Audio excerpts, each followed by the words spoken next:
ഇല്ലയോ വരുന്നില്ലയോ?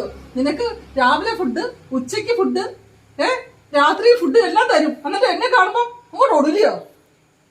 വാ വാ വാ വാ ഈ ടാറ്റ വാ. എന്നെ കടിക്കാൻ വരുന്നോ? അപ്പൊ അത്രയ്ക്ക് സ്നേഹമൊന്നും ഇല്ലയോ? നിനക്ക് ആഹാരം തരാൻ പോലുള്ള സ്നേഹം ഉള്ളില്ലയോ?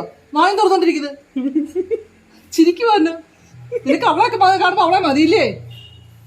വാ വരുന്നില്ലേ? നീ വരണേ ചോറിനാന്. വിശക്കുമ്പോ മമ്മി മമ്മി എന്ന് പറഞ്ഞ് വരണേ. തിരുമോ സമയമാകുമ്പോ ഇനി വരണേ. വാ ഇല്ലയോ? വാടി ഇല്ലയോ? എന്തിനാ കരയുന്ന? ഇയാളും ഉണ്ട്, ഇയാളുടെ ചേച്ചിയും ഉണ്ട്. വാ ഒരു കാറ്റോ കൈ തട്ടുകളോ.